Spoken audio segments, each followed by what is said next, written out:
Petit check. Allez, ça se OK.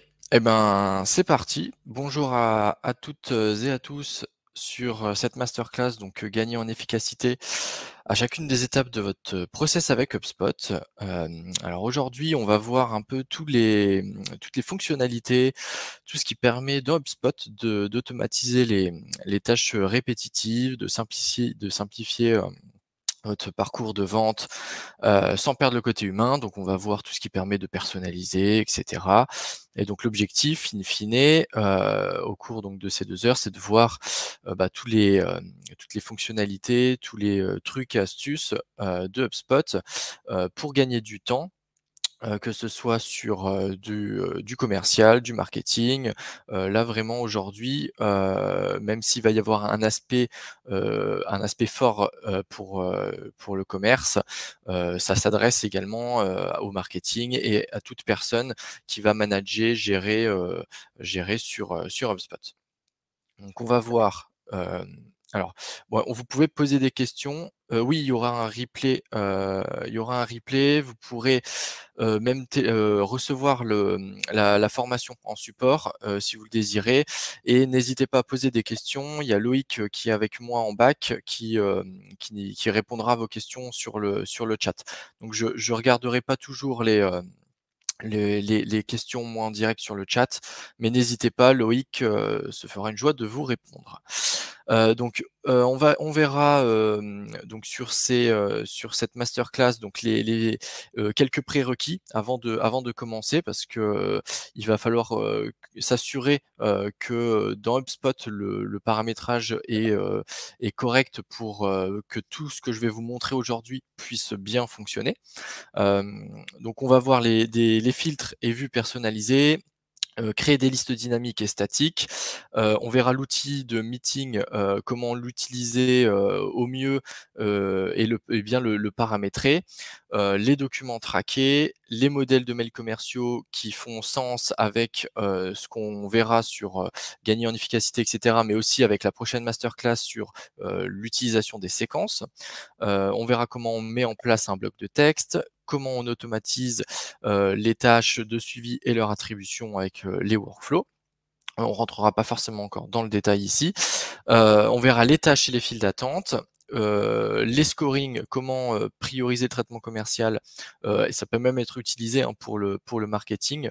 On verra que c'est pas forcément que pour, le commercial et un petit focus à la fin, s'il nous reste du temps, sur, l'application HubSpot. Donc pourquoi automatiser, simplifier, son processus commercial? Alors encore une fois, hein, tout ce qu'on va voir aujourd'hui ne s'adresse pas que, aux sales, ça s'adapte vraiment à tout le monde, mais on se rend compte effectivement qu'aujourd'hui, il y a énormément de temps qui sont passés à, rédiger des mails qui ont déjà été envoyés plusieurs fois.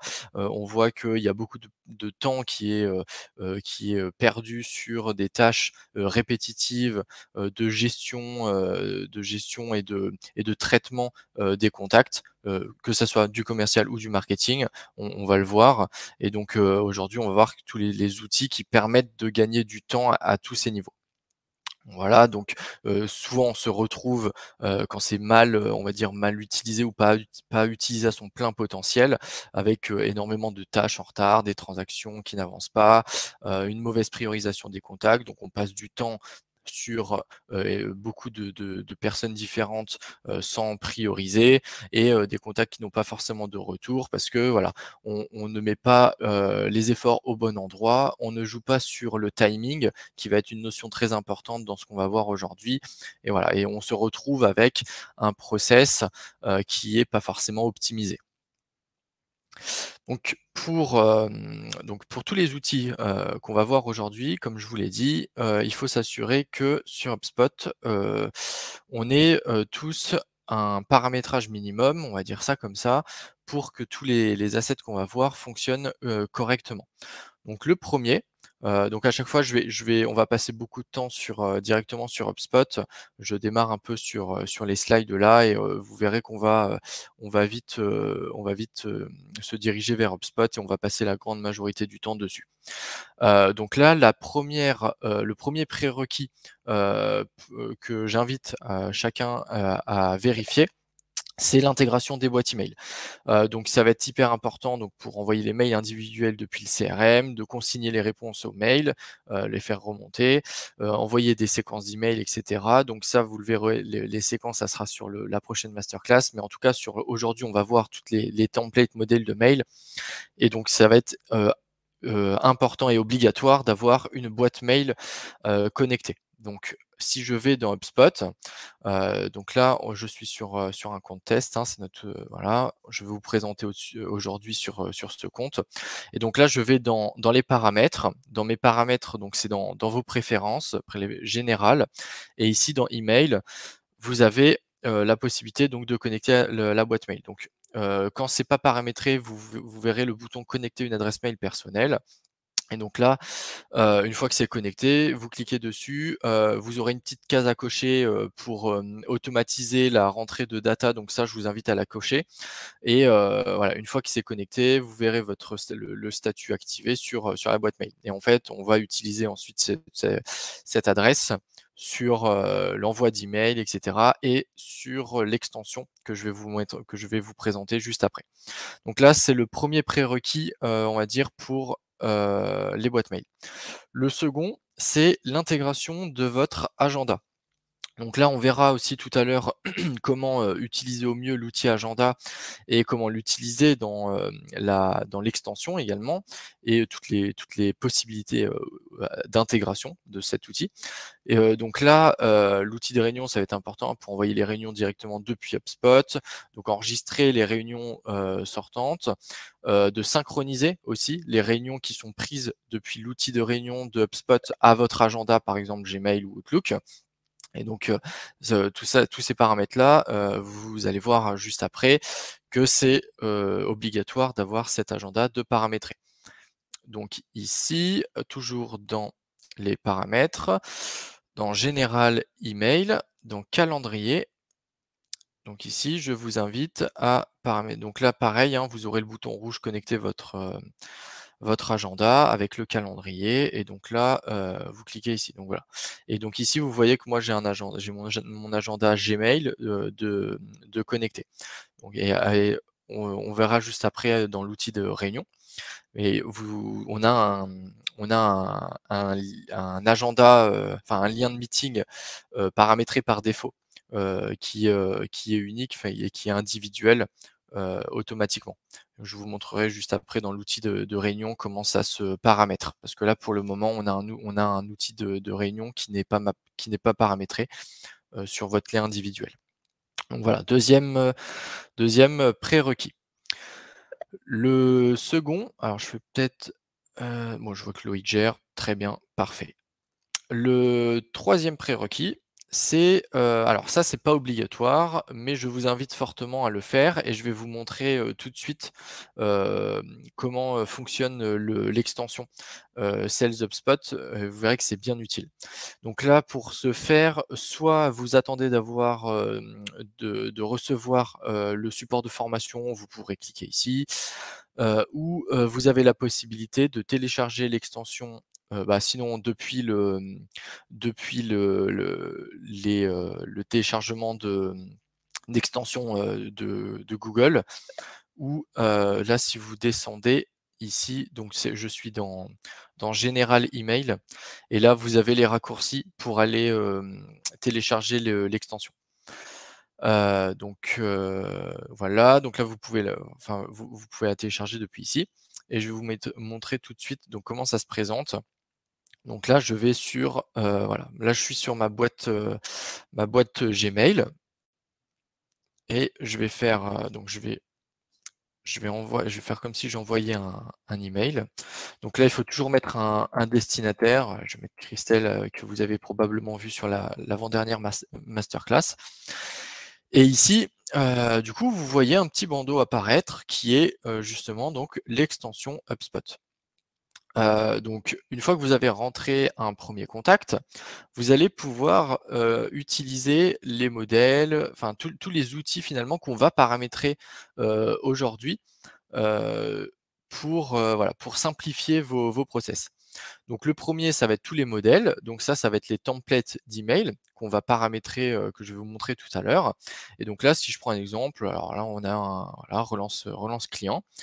On a, donc le template qui a été paramétré et on voit qu'il s'adapte à la personne à qui on envoie. Donc on a mis des tokens de prénom, donc là on voit que ça a bien paramétré avec «Bonjour Christelle». Là, est-ce qu'il y a d'autres tokens? Je ne crois pas.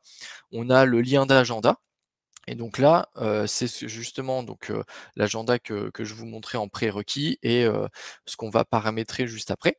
Et ici, n'importe qui peut utiliser le modèle que je viens de rentrer ici et ça va quand même sélectionner mon agenda. Donc là, ça s'adapte à la personne qui va envoyer et donc là, je sais que moi, si j'envoie le mail, le lien redirigera vers mon lien individuel. Donc là, voilà, ça c'est l'utilisation des templates. Vous voyez aussi que ça a mis, automatiquement l'objet. Donc on a l'objet et le corps du mail et pareil, on voit qu'on a un token, hein, Christelle, je viens de prendre des nouvelles de Copernic. Voilà. Donc ça, les modèles, on verra un peu plus tard, hein, mais pour moi voilà, c'est un squelette. Il faut parfois, donc remodifier le mail en fonction d'un échange précédent, hein, par exemple.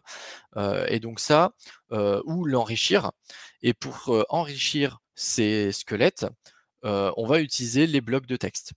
Les blocs de texte, c'est des bouts de texte qu'on va paramétrer dans HubSpot. Je rentrerai un petit peu plus en détail tout à l'heure, mais là, par exemple, je voudrais rentrer, je sais pas, une petite liste d'exemples que j'envoie régulièrement. Alors je vais prendre, voilà, je vais prendre exemple page commerciale. Alors voilà, hop et là j'ai ma liste d'exemples avec les liens qui sont déjà paramétrés, parce que je sais que c'est quelque chose que je partage régulièrement à mes contacts et donc voilà, je veux gagner du temps, donc je paramètre ce petit bloc de texte et je l'introduis, dans mon mail, dans le corps de mon mail. Voilà, donc ça, c'est les 2 premières fonctionnalités que je trouve, bien sympas sur l'extension, qui fait lien avec HubSpot. Ensuite, on a l'outil, de réunion. Donc là, quand on a paramétré, notre lien individuel, on peut proposer directement dans le corps du mail, des horaires. Donc là, si je vous montre, je clique dessus et là, ça m'ouvre mon agenda qui est connecté à HubSpot et donc là, je peux choisir donc là, je suis sur mon lien individuel, je peux modifier le titre du rendez-vous que je souhaite proposer, je peux modifier le lieu, donc là, je veux que ça soit en vidéoconférence, donc ça sera un lien Google Meet qui sera proposé. Je peux sélectionner donc ma plage de planification, donc là, c'est mon lien individuel. Je peux rajouter une petite description et là, ce qui est top, c'est que mon agenda, comme il est connecté à HubSpot, je vais proposer des créneaux et des créneaux horaires. Hop, voilà, là, je veux proposer ces 2 créneaux, bon, vous voyez que j'ai le dentiste en plus. Hop, j'insère les créneaux horaires et là, voilà, ça introduit une petite box comme ça dans le mail et la personne qui reçoit aura simplement besoin de cliquer sur l'horaire proposé pour bloquer la réunion dans l'agenda et donc ça, c'est vraiment un outil qu'on utilise nous de plus en plus parce que c'est quand même ultra utile, hein, il y a pas besoin de faire des allers-retours dans l'agenda pour voir les créneaux disponibles, proposer des horaires, faire des allers-retours, pour proposer les horaires. Donc ça, je vous invite fortement à l'utiliser. La seule, limite, actuelle que HubSpot ne propose pas, c'est, si vous avez, donc là, si je vous remontre ici, on n'a pas la possibilité, voilà, de proposer des créneaux sur d'autres créneaux. Donc si vous bloquez, je ne sais pas, une demi-journée parce que vous voulez, ne pas enfin voilà, vous savez que vous avez besoin de travailler là-dessus, aujourd'hui, bah, vous pouvez pas, bloquer, hem, vous pouvez pas proposer des horaires sur un créneau bloqué. Donc là, il faut faire un petit tour sur l'agenda et puis, retirer, le créneau qui est bloqué. Là, pour le moment, c'est la seule limite. Et alors, possible de le paramétrer avec Outlook, ça, j'ai un doute. J'ai un petit doute. Je préfère pas vous dire oui ou non, si c'est possible avec Outlook, à vérifier. À vérifier, j'ai un petit doute. Donc voilà, on a vu les modèles, les réunions. On peut inscrire directement dans une séquence, mais ça, je vais pas entrer en détail, ce sera le sujet de la prochaine masterclass.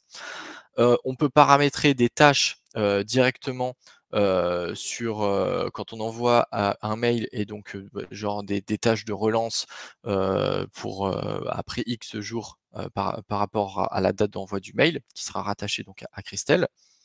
Et le dernier outil, c'est les documents. Donc les documents, c'est, les docs traqués qu'on verra tout à l'heure comment on les paramètre, comment ça s'articule. Vous avez la possibilité également de consigner ou non, le mail pour qu'il remonte dans la fiche contact de la personne d'HubSpot.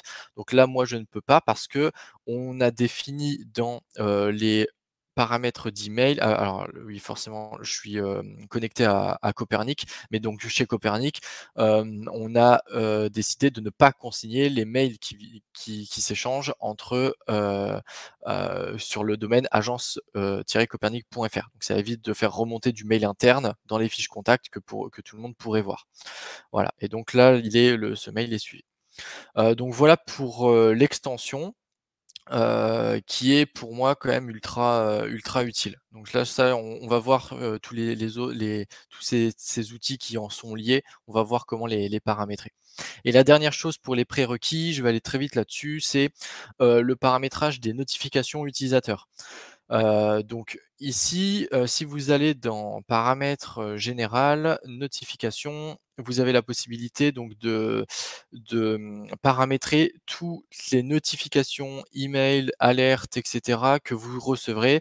Je vous invite à faire un tour, dessus parce qu'on est très vite, dès qu'on commence à paramétrer un peu des tâches, attribution de contacts et cetera, on peut très vite être spammé d'alertes, en tout genre, que ça soit sur HubSpot ou email. Donc, là, je vous invite fortement à faire un petit tour dans ce centre des notifications pour, checker, que tout est, paramétré, que vous ne receviez pas, de notifications, qui soient, enfin vraiment, qui fasse doublon finalement un peu avec les tâches que vous allez paramétrer et cetera. Ça je sais qu'on peut très vite être noyé. Donc voilà, donc là je vous ai montré un peu les prérequis, on va dire, pour une bonne utilisation des outils et que votre plateforme soit paramétrée, on va dire correctement pour démarrer tout ça. Donc là, on va voir comment créer des filtres et vues personnalisées et créer des listes dynamiques. Donc là, les filtres, et vues personnalisées, on va voir donc dans, le centre névralgique, enfin dans le CRM, sur l'objet contact ou sur l'objet entreprise, autre objet, transaction ou objet custom, il est possible de créer des vues personnalisées qui soient vraiment ciblées sur l'objet. Donc là, ça a un intérêt parce que, tout utilisateur sur HubSpot ne veut pas avoir forcément les mêmes informations, les mêmes données, que d'autres personnes du CRM. Le marketing ne veut pas forcément voir les mêmes infos que les sales et les sales chaque sales, veut voir, les informations de contact, les contacts qui lui sont associés et il n'aura pas forcément besoin de voir les contacts des autres. Donc là, on va voir, comment jouer là-dessus, comment paramétrer ça et notamment, sur 2 propriétés qui sont intéressantes côté HubSpot et qui parlent, vraiment à tout le monde, qui est donc la phase de cycle de vie et le statut du lead. La phase de cycle de vie, quand c'est bien paramétré et qu'il y a un bon alignement entre le marketing et les commerciaux, ça permet de bien segmenter, sa base. Je vais vous remontrer, je ne sais pas si vous l'aviez vu, il me semble, sur la première masterclass, dans les propriétés, mais donc en gros, on a 2 propriétés, voilà, phase de cycle de vie, où on retrouve nativement dans HubSpot, donc les phases abonnés, lead qualifié par le marketing, par l'équipe commerciale, opportunité client et cetera. Cette propriété, quand elle est bien gérée, permet de bien segmenter, bien cibler, sa base et ça va être extrêmement utile pour le paramétrage, de toutes les listes, les vues, les filtres et vues et les vues, personnalisées qu'on va voir juste là, tous les fonctionnements de workflow et cetera. Donc ça, on va dire que c'est aussi presque un prérequis pour avoir un HubSpot bien paramétré. Donc ça, c'est la phase de cycle de vie, donc ce sont toutes les phases, de maturité d'un contact, tout au long de son parcours, de sa vie, dans votre CRM. Et la deuxième propriété que je vous invite également à utiliser, c'est la phase de statut du lead. Et là, c'est un peu la phase de cycle de vie d'un SQL, donc d'un contact, qualifié par l'équipe commerciale. Donc là, si je vous montre très rapidement statut du lead, hop, statut du lead, ça ressemble un peu comme ça, voilà. Et là, on a des étapes finalement, qui sont extrêmement utiles pour un commercial, pour bien, gérer les contacts, qu'il traite. Donc, que ça soit des contacts nouveaux, ouverts, en cours de process, avec une transaction ouverte, donc, une tran qui est ouverte dans un pipeline, qui est non qualifiée, et cetera. Donc ça permet de bien segmenter, de bien qualifier le contact par l'équipe commerciale. Donc ça, ces 2 propriétés-là, je vous invite à y réfléchir en interne, à se poser les bonnes questions, comment l'utiliser et cetera. Et ça, quand c'est bien fait, on aura un parcours qui sera très fluide dans le fonctionn dans HubSpot pour toutes les équipes marketing, commerciaux. On verra que le message, sera adressé, au bon moment et avec la bonne information au niveau de la maturité du contact. Donc là, voilà, vous retrouverez le pas à pas de comment créer une vue personnalisée. Moi, je vais vous le montrer directement ici dans HubSpot. Donc, pour ce faire, on va dans Contact.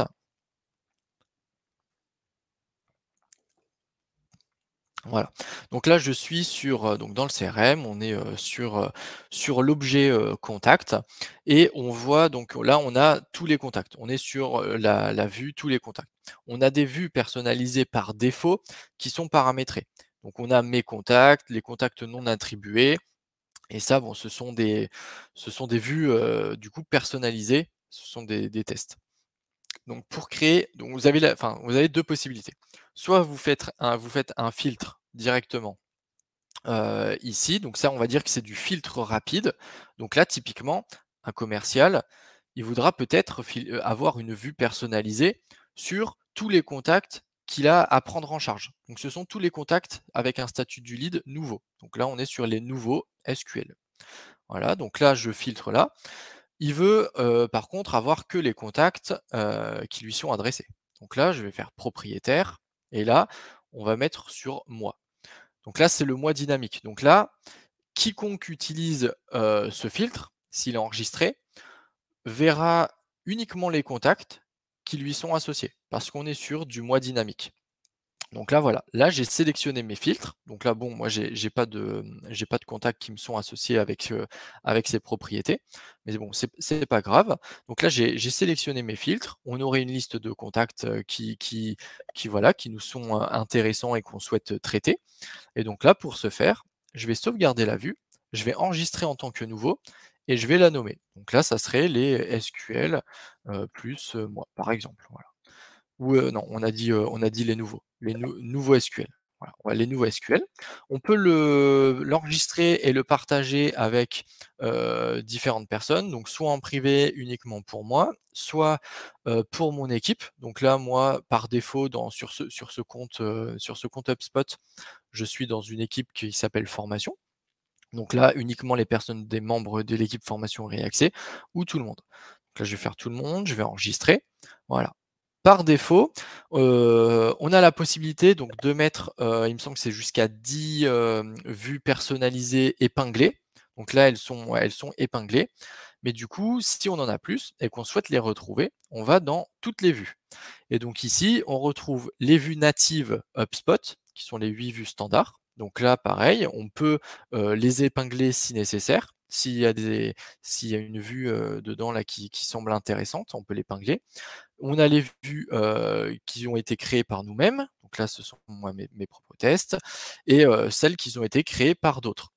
Et donc là, bah, chaque personne peut aller la retrouver, on peut, venir enfin, on peut venir jouer dessus, gérer les partages si nécessaire et voilà et on va la retrouver ici. Et donc ça enfin je sais que d'expérience, vous allez, très probablement retourner très régulièrement sur, les contacts et vous allez chercher, vraiment souvent les mêmes informations. Donc là, il y a un vrai intérêt à jouer sur ces filtres et vues personnalisées pour gagner du temps, à pas remettre à chaque fois, les filtres, tous les filtres et cetera. Donc là, c'est vraiment un gain de temps. Par défaut, on a quand même quelques filtres rapides, ici, hein. On peut jouer, il y a un filtre qui existe en statut du lead en natif, directement ici. Donc là, l'exemple que je vous ai montré, on pourrait presque jouer directement, sur cette propriété ici. L'autre chose à savoir, c'est que, les filtres qu'on va utiliser ici chez les contacts, ce sont uniquement les propriétés de contact. On n'a pas les propriétés d'objets associés. C'est pour ça qu'on va voir juste après l'intérêt d'utiliser des listes pour ces raisons-là. Donc là, je vous ai montré sur les contacts, mais c'est possible de le faire aussi sur les entreprises. Donc là, on voit on a la même disposition, hein, l'objet, se joue de la même façon. On va mettre les filtres, sauvegarder les vues et également sur les transactions. Donc là, je vais juste vous montrer parce qu'il y a une petite subtilité. Donc là, voilà.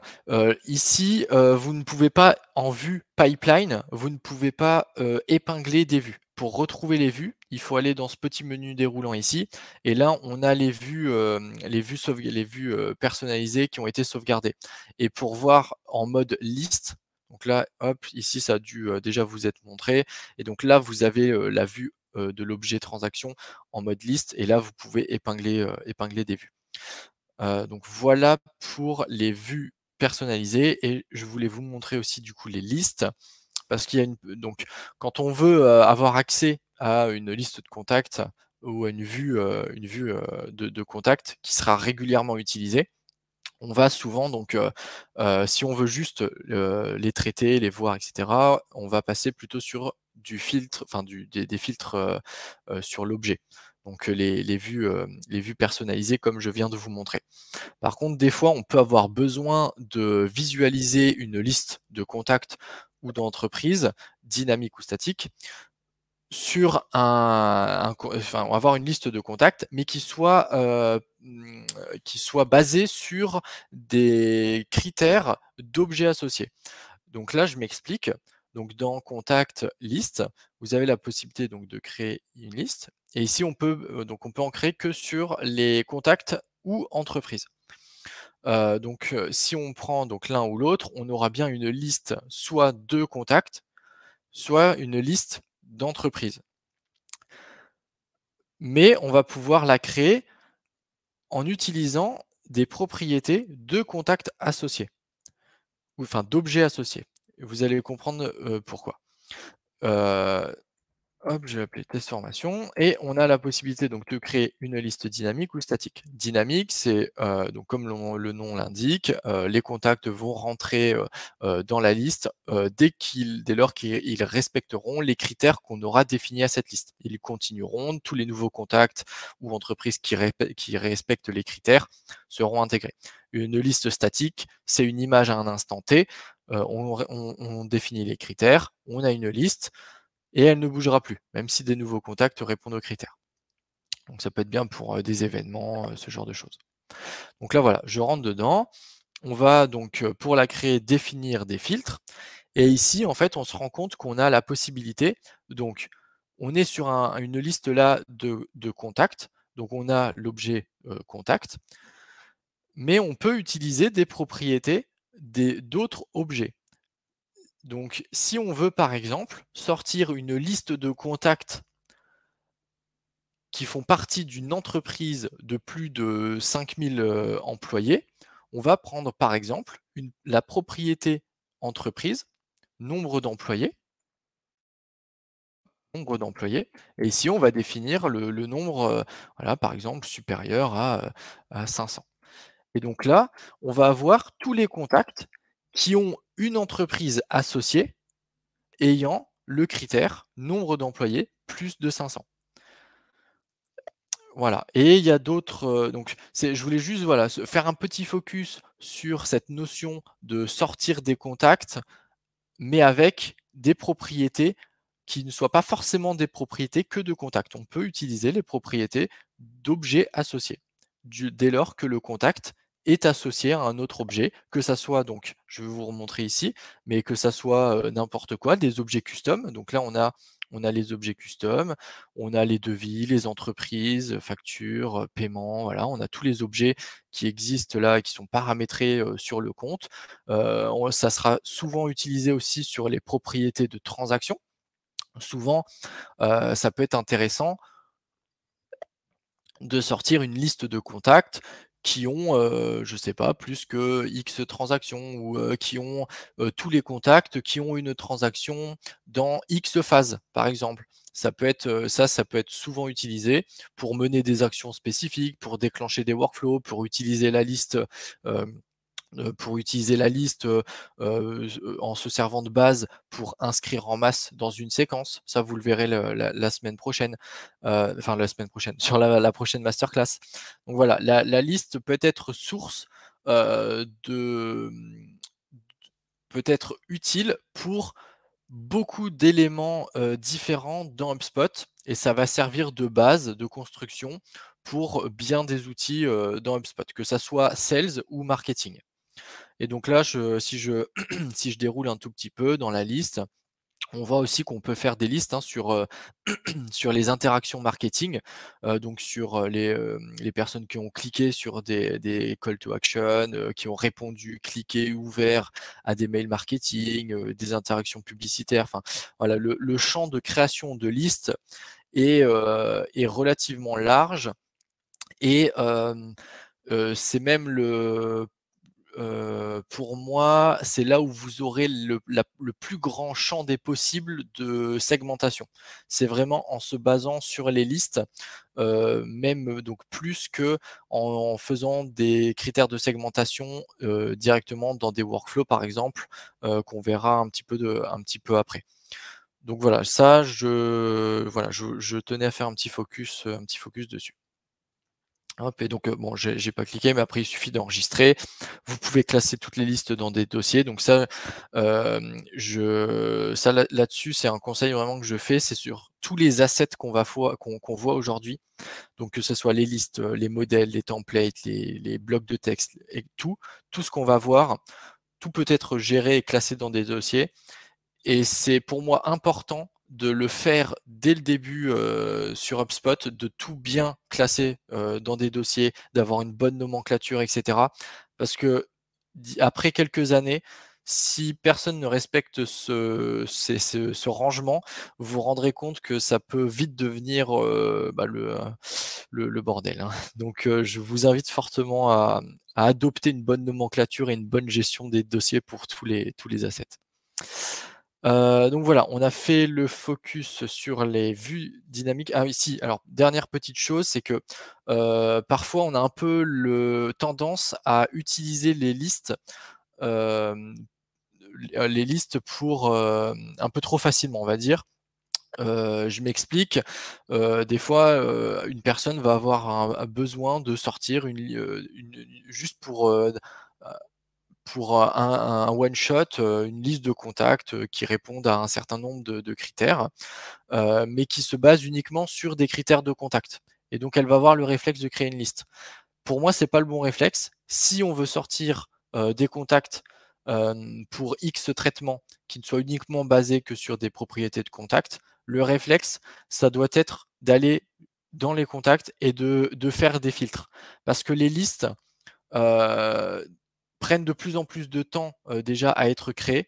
Plus vous ferez de listes sur une journée, en fin de journée, une liste peut mettre presque 20 minutes à charger, si vous en avez fait plein la journée. Donc le bon réflexe, c'est si vous voulez juste avoir un aperçu de contact avec uniquement des propriétés de contact, ayez le réflexe de juste de filtrer, sur directement le CRM dans l'objet contact et d'enregistrer à la limite de sauvegarder la vue. Ça sera moins lourd sur votre CRM de fonctionner comme ça, que de faire, des listes à gogo. Voilà, dernière petite chose que je voulais dire. Voilà, on a vu donc les, filtres personnalisés et les listes qui vont servir donc pour une bonne gestion, de la base, bonne segmentation, donc fluidifier les échanges et cetera. On va voir maintenant donc les outils de réunion, donc les meeting links, donc comment les paramétrer? Donc c'est possible de les paramétrer avec Gmail ou Outlook, enfin Office 365 pardon. Voilà, et donc on a différents types de réunions. Donc là, comme pour les filtres personnalisés, vous aurez le pas à pas un peu de toutes les personnalisations ici. Moi, je passe tout ça, je vais vous le montrer directement dans HubSpot. Hop, donc là, pareil, hein, il suffira de demander la formation, le support de formation, si vous voulez voir tout ça. Donc là, je vais du coup, pour paramétrer tout ça, je vais dans Vente et je vais dans Réunion. Et là, voilà.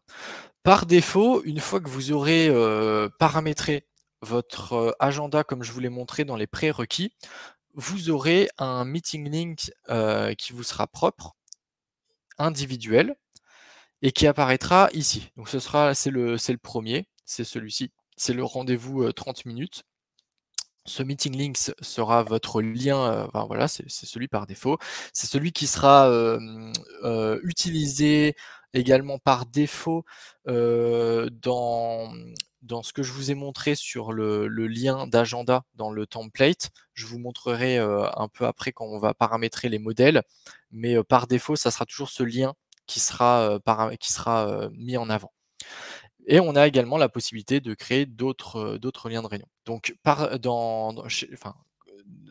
parmi les liens de réunion, on a 3 possibilités. On a les liens individuels, donc là qui est, uniquement pour vous en tant qu'utilisateur, qui est relié à votre agenda. Et donc là, vous managez ce lien de réunion, comme vous en avez besoin. Il vous est propre et donc là, c'est typiquement le lien de réunion qu'on va mettre dans sa signature ou, dans des mails, de prise de contact. Un des petits tips que je peux vous donner, c'est sur les liens de réunion individuels, c'est vraiment d'avoir un lien individuel comme ça de meeting, par objectif. Je m'explique. Vous faites par exemple sur une journée, vous avez vraiment, 2 types de rendez-vous, en fonction de votre poste. Le matin, vous faites plutôt de la démo, je sais pas, de la démo et l'après-midi, vous êtes plutôt sur du rendez-vous, un autre style de rendez-vous. Ce qui est intéressant de faire, c'est de paramétrer 2 liens, d'agenda individuels et en fonction de l'objectif, c'est de pousser l'un ou l'autre. Et en faisant ça, en fait, vous allez vraiment manager votre semaine et découper vos journées en fonction justement de ces objectifs. Et du coup, vous savez que seules du coup les personnes qui ont accès à ce lien d'agenda vont pouvoir prendre des démos. Et du coup, bah, vous voulez arranger vos journées pour que uniquement le matin vous fassiez vos démos parce que voilà, ça vous prend X temps. Ce sont des créneaux qui sont différents. Parce qu'on va voir juste après comment on paramètre le lien d'agenda, mais par exemple, vous voulez proposer des démos et ça dure que 30 minutes. Mais par contre, l'après-midi, vous avez des gros rendez-vous qui peuvent durer 1 heure et demie. Donc là, ça sera un lien individuel qui sera différent. Et donc en jouant sur plusieurs liens individuels comme ça, vous allez vraiment segmenter vos journées et vous allez vraiment être efficace du coup sur la gestion de vos heures. Les autres liens de réunion, on a le groupe et le round robin. Le groupe, c'est un lien de réunion où on va ajouter plusieurs personnes dedans et les créneaux qui seront disponibles pour la personne qui voudra réserver, qui voudra booker un créneau, seront uniquement les créneaux qui seront disponibles pour toutes les personnes qui font partie du groupe. Donc ça, c'est un lien de meeting qui est hyper intéressant pour la gestion de projet avec plusieurs personnes. Quand on est sur, j'ai pas forcément d'exemple de poste là en tête, mais on peut avoir des projets qui nécessitent forcément sur plusieurs, sur certaines réunions d'avoir 1, 2, enfin 2, 3, 4 personnes pour bien manager la gestion de projet. Et donc c'est typiquement ce lien de réunion qu'on va utiliser. Et le dernier, le round robin, c'est un peu comme le lien de réunion, sauf que là, on va ajouter donc plusieurs personnes et les plages horaires qui seront disponibles, ce sera l'ensemble de toutes les plages disponibles des membres du groupe.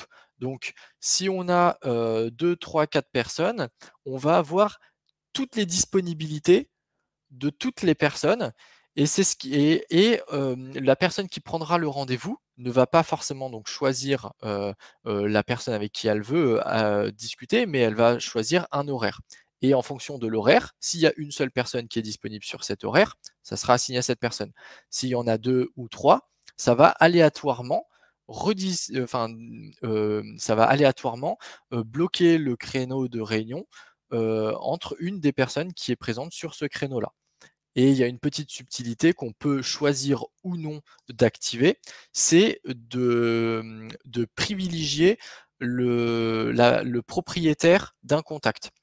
Donc si par exemple, on a un lien de réunion en round robin et que le contact est déjà connu dans la base avec un propriétaire qui fait partie du round robin, la personne qui prend qui veut booker un rendez-vous verra uniquement les disponibilités du propriétaire du contact. Et donc ça, on peut le choisir. Et je voulais vous montrer un exemple de round robin que je trouve pas mal sur le site de Mamalab, ici, qu'on a accompagné. Donc là, on est sur la home page. Et là, voilà, on a un exemple de lien de réunion en round robin. Donc là, on peut prendre, voilà, là je clique dessus, il y a toutes les disponibilités. C'est des créneaux de 30 minutes. Et là, voilà, et là on arrive sur le petit formulaire et on peut booker un rendez-vous. Et donc là, c'est un meeting link en round robin. Il me semble qu'il y a 3 personnes dessus. Hem Et donc, on a le plus de plages disponibles qui sont du coup affichées. Voilà donc pour l'explication des 3 types de réunions et je vais vous montrer quand même juste le lien individuel, comment ça se présente rapidement sur le paramétrage parce que quand vous allez connecter, votre agenda sur HubSpot, par défaut, vous aurez ce meeting link, mais il faut, venir le modifier quand même pour l'adapter, vraiment et vous l'assimiler. Donc là, on peut modifier donc le nom interne, ça c'est tel qu'on va le retrouver dans HubSpot. On peut l'assimiler donc à une unité commerciale, donc bon ça c'est si on est sur du hub, enterprise. On peut donner donc là moi j'avais mis voilà, c'est, mon créneau de réunion là, 30 minutes, c'est pour des démos privées, prenons 30 minutes pour vous présenter les fonctionnalités et cetera. Donc voilà, on peut ajouter un lien de vidéoconférence, visioconférence si on veut mettre sur un meeting en ligne. Voilà, là on est sur l'onglet planification. Ici, ça va être justement le paramétrage qui sera le plus important pour vous, parce que là, donc, vous allez définir donc, le titre de la réunion, les options de durée. Donc là, voilà, vous pouvez, ça va par défaut de 15 à 2 heures, mais vous pouvez ajouter des durées personnalisées, le fuseau horaire. La période de disponibilité, donc là, c'est ce que je vous disais, par exemple, vous pourriez faire du lundi au vendredi et que le matin. Donc moi, c'est ce que j'ai fait. Moi, je veux donner ce lien de réunion aux personnes uniquement pour de la démo, parce que je veux faire ça que le matin. Donc après, on peut rajouter des heures, voilà, on peut paramétrer ça. On a les paramètres supplémentaires donc de personnalisation, visualisation de l'image, l'avatar, les périodes et là, ça c'est des paramètres qui sont importants parce qu'on peut définir donc là, moi, j'ai défini que je voulais que ça soit les périodes de disponibilité soient uniquement cette semaine et la semaine prochaine. Ils peuvent pas, booker un créneau de réunion à plus de 2 semaines et donc là, moi, après, on peut choisir jusqu'à combien de temps la personne peut prendre son rendez-vous. On a le délai de préavis, donc impossible de prendre, rendez-vous, 15 minutes avant la date, donc si c'est enfin avant l'heure, si c'est 16 h, la date limite pour prendre le rendez-vous à 16 h, c'est 15 h 45. La période de battement entre 2 créneaux, donc là, moi, c'est 15 minutes. Je veux 15 minutes entre chaque démo. On peut modifier l'heure de début. Donc là, moi, on peut en gros, on peut booker un créneau, c'est toutes les 15 minutes. Si on met toutes les 30 minutes, on pourra booker des démos que tous les 16 h, 16 h 30, 17 h, 17 h 30, etc. La langue de la page de réservation. Si la langue est inconnue sur le navigateur, parce que ça se paramètre sur le navigateur, ça sera en anglais. L'autre chose importante à paramétrer, c'est le formulaire. Si ce sont des contacts que vous ne connaissez pas, ils devront obligatoirement rentrer les champs au moins les 3 champs par défaut, donc le nom, prénom, email, ça ce sont obligatoires. Et vous avez la possibilité de rajouter des informations. Donc si c'est comme moi par exemple, là c'est un lien de démo, et ben, pour faire une démo, vous avez peut-être besoin d'avoir une petite information importante pour vous. Donc là, avez-vous déjà utilisé HubSpot? Donc ça, c'est une question personnalisée que j'ai rédigée ici, et la personne devra obligatoirement répondre à cette question. Ça me permet d'avoir un petit peu plus de billes en amont de la démo, et donc d'être plus efficace sur celle-ci. Donc voilà, si les informations sont déjà connues, ça va pré-remplir les champs avec les valeurs connues. Voilà, on a des notions d'RGPD aussi qu'on peut activer si nécessaire. Et la page de confirmation, donc là, c'est afficher la page de confirmation par défaut. Bon, ça rame un petit peu, mais c'est une page de merci, vous venez de booker un créneau avec Baptiste. Et la dernière chose, c'est l'automatisation. Par défaut, on a un email de confirmation qui est envoyé à la personne, et par contre, le rappel de pré-rendez-vous n'est pas coché par défaut. Donc là, moi, ce que je vous invite à faire, pour éviter de se prendre des lapins, c'est de cocher le rappel de pré-rendez-vous et de le paramétrer. Donc là, moi, je vous invite, parce que par défaut, il est décoché, donc je vous invite à le faire. Donc voilà pour le paramétrage du lien de... Oh, j'ai été déconnecté. Je me reconnecte tout de suite. Voilà. Donc on a vu le paramétrage des liens de réunion individuels. Je ne vais pas rentrer dans le détail du groupe ou round robin. Ça fonctionne grosso modo de la même façon. Il faut juste ajouter des personnes. Il y a un petit onglet pour ajouter les membres du groupe. Donc voilà, je ne vais pas rentrer dans le détail ici. Donc voilà, vous retrouverez hein, le pas à pas et puis quelques explications justement sur les liens de groupe et de round robin sur la presse. Donc voilà pour les outils de réunion. Je vais vous montrer maintenant donc les docs traqués. Donc ça, c'est ce que je vous ai montré aussi sur... Ah si, autant pour moi, je voulais vous montrer sur une fiche contact. Est-ce que je peux me reconnecter tout de suite sur le contact là?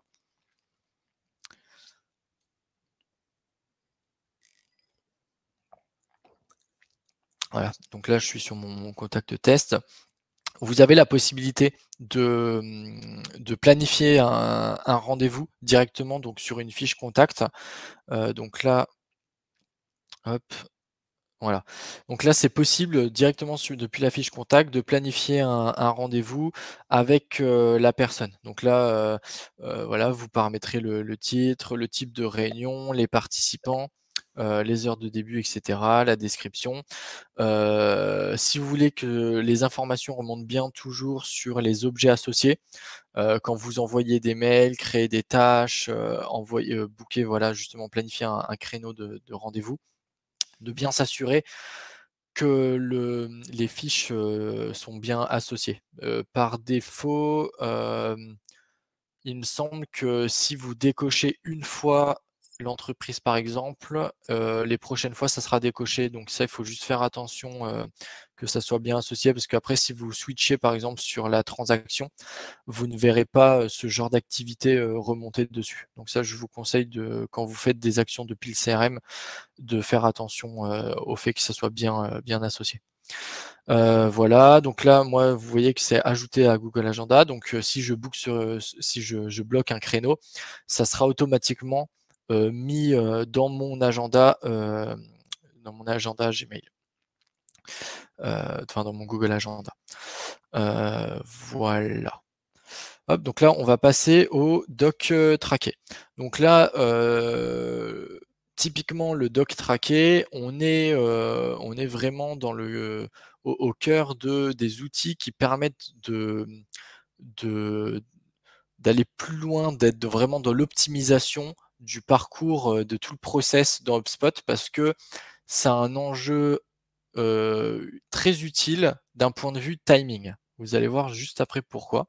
Donc les docs trackés, à l'inverse des fichiers qu'on peut stocker dans HubSpot.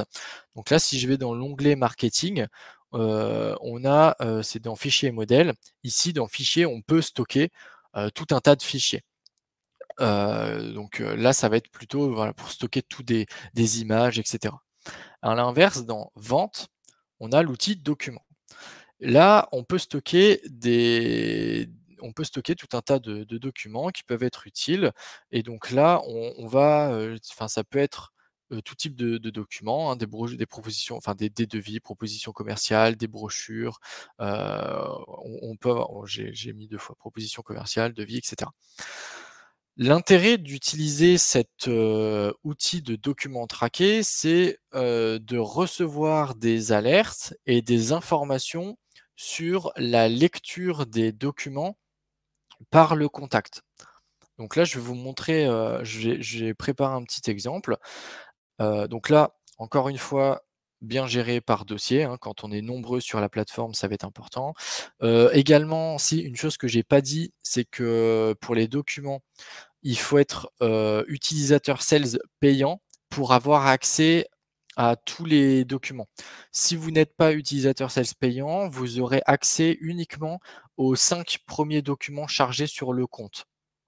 Donc là, c'est important, surtout pour les sales là, d'être utilisateur sales payant pour pouvoir vraiment exploiter cet outil. Donc là, je vais donc pour vous montrer, donc on charge un document donc qui est hébergé n'importe où, hein, sur l'ordi, Dropbox, voilà. On va charger un document. Donc là, moi, j'ai fait un exemple avec celui-ci. Donc là, j'ouvre ce document.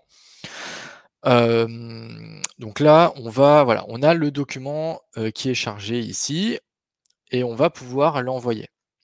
On peut voir l'aperçu du doc, on peut le télécharger ou le supprimer. On a la possibilité de mettre à jour ce document. Si vous voulez garder l'historique des ouvertures, des liens créés, etc., que vous ne voulez pas perdre, mais que vous avez une proposition commerciale qui a été mise à jour, vous avez la possibilité de recharger ce document pour que ce soit toujours donc cette même base, mais avec le doc le plus à jour possible. Et donc, vous avez 2 possibilités pour partager ces documents. Vous pouvez donc soit créer un lien, donc là, il va falloir juste rentrer l'adresse mail et et là, ça va créer un lien. Donc là, vous allez pouvoir utiliser ce lien et l'envoyer, le partager à une personne pour traquer du coup ces ouvertures-là. L'utilisation, on va dire, la plus courante d'un point de vue opérationnel, ce qui est le plus simple, c'est de jouer directement depuis le mail. Donc c'est pas forcément de créer un lien ici.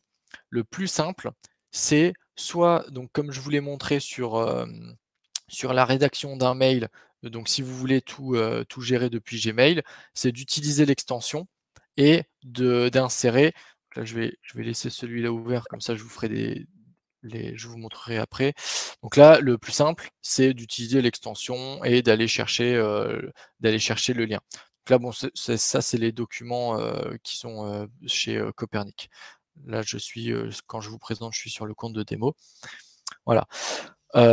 Donc j'ai fait un petit exemple je me suis envoyé ce document. Donc pour faire l'exemple, je me suis envoyé j'ai créé un email depuis le compte de démo. Voilà, j'ai fait J'ai envoyé le mail, j'ai introduit mon document, donc là je l'ai été le chercher. Donc en général, c'est plutôt comme ça qu'on fonctionne. Voilà, là je le sélectionne et voilà. Et donc là, dans le mail, on aura le lien avec le document. Alors là, je vais couper, je l'ai fait, hop là, hier, vous voyez ici, mail, test document et je me suis envoyé le lien. Dans côté client, côté contact, vous le verrez comme ça. Enfin, voilà, test, voilà, je l'ai reçu comme ça, j'ai cliqué dessus comme ça et j'ai visionné le document. Moi, en tant que contact, enfin en tant que propriétaire, du contact, voilà, typiquement, j'ai l'exemple parfait. Ça envoie en fait une notif par email sur: «Baptiste vient de consulter votre document pendant X secondes et il a passé X temps sur telle page». Donc là, franchement, d'un point de vue timing et information, contact, c'est quand même pas mal. Donc là, si vous avez, une brochure commerciale ou peu importe et vous savez que, il a lu pendant X temps et que, par exemple, il y a une page, vous avez plusieurs pages produits, qu'il a passé vraiment beaucoup plus de temps sur, une page produit en particulier, bah, vous avez le trigger du timing plus le trigger sur le produit, le service qui l'intéresse le plus. Donc là, une fois que vous avez reçu ça, le bon réflexe à avoir, c'est, on attend, quelques minutes, voilà, le temps de pas faire le robot et on prend le téléphone, on passe un coup de fil et là, niveau timing et information, on est au top, quoi. Donc là, vous voyez, j'ai rouvert le document et du coup, ça m'a renvoyé encore une information, que comme quoi j'ai ouvert le document pendant 3 secondes et on a la même information si on veut tout piloter depuis HubSpot. Là, j'ai envoyé le mail. On a l'activité du document. Voilà, quand j'ai cliqué sur le mail, enfin sur le document hier, j'ai le temps que j'ai passé sur chaque page et on le retrouve également, bah, là, voilà, on a l'information aujourd'hui aussi, activité du document, je suis retourné dessus, ça remonte bien dans HubSpot et on a les informations dans le document. Donc là, on a tous les liens qui ont été créés, le nombre de visiteurs, le nombre de vues et si je clique ici, sur le détail, on a également ces mêmes informations. Donc les journées, sur lesquelles ils ont été, visionnés. Donc voilà, la première fois que vous enverrez un document traqué, vous le contact devra obligatoirement rentrer son email pour visionner, le document. En faisant ça, ça va déposer un cookie sur le navigateur du contact et les prochains documents, que vous lui enverrez et il voudra visionner, il aura pas besoin de renseigner son email. Parce que le cookie, qui aura été déposé sur son navigateur se souviendra de la personne et donc on lui demandera pas à nouveau de, renseigner son email pour ouvrir le document. Donc ça, c'est important quand même à savoir, bah, forcément si le contact, ouvre enfin, supprime les cookies de son navigateur, bah, on va lui redemander quand même une fois son email. Voilà, ça c'est juste un petit détail, qui est intéressant à savoir. Voilà, ça se présente comme ça, quand la personne clique pour la première fois sur un document. Il doit renseigner son mail comme ça, il doit cocher la case, RGPD et après, bah, ça ouvre le document. Donc voilà pour, le doc traqué. Donc là, je vous ai montré, sur la fiche contact, donc là, le doc traqué, hein, le plus courant, dans la majorité des cas, on va le partager, par email. Voilà. Donc vous retrouverez encore, hein, une fois le pas à pas, voilà, de comment partager un document. On va passer maintenant à la création de modèles, de mails, enfin les templates de mails, commerciaux. Donc ça, c'est ce que je vous ai montré, tout à l'heure sur, l'extension, donc avec la petite différence des blocs de texte. Donc là, pour les modèles de mail, VS bloc de texte, c'est ce que je vous ai dit tout à l'heure. Le modèle de mail, on va plutôt parler donc d'un squelette de mail complet avec l'objet, le corps du mail, etc., qui sera personnalisé avec des tokens. Alors qu'à l'inverse, le bloc de texte, ça sera plutôt des petits bouts de texte qu'on va utiliser régulièrement. Le bloc de texte ne sera pas forcément utilisé que pour les modèles de mail, on verra juste après. Donc voilà, la différence, c'est ça, c'est que quand on parle vraiment de modèle de mail, on parle d'un template de A à Z avec l'objet et le corps. Et le bloc de texte, c'est un petit bout de texte où on va renseigner, comme je vous l'ai montré tout à l'heure, des exemples. Donc les modèles de mail, donc là c'est typiquement comme l'outil de document, c'est l'outil, un des outils principaux pour gagner du temps, uniformiser donc uniformiser le discours des personnes, des commerciaux par exemple, auprès des clients. Donc en fournissant et en donnant la possibilité aux commerciaux d'utiliser ce genre de modèle, bah vous pouvez harmoniser le discours auprès du client. Donc ça, c'est aussi une force. Et ça permet également de centraliser toute l'information et des mails qui sont envoyés au même endroit. Hem, donc là, je voulais faire un petit focus sur les modèles de mail pour qu'ils soient vraiment optimisés et qu'ils soient vraiment utiles pour vous, que ça soit les commerciaux ou même pour d'autres personnes. J'en utilise aussi, je ne suis pas commercial. Il faut qu'ils soient personnalisés. Il ne faut pas que la personne ait l'impression de recevoir un mail bateau. Donc pour ça, on va jouer sur les tokens, etc.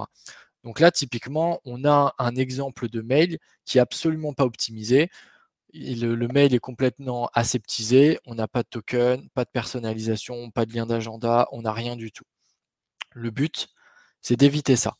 Le but, c'est d'avoir un truc comme ça, qui soit personnalisé avec les noms, les prénoms. On va rajouter un peu de variables, on va rajouter des ressources, donc des documents traqués, on va rajouter des tokens d'entreprise, des liens d'agenda.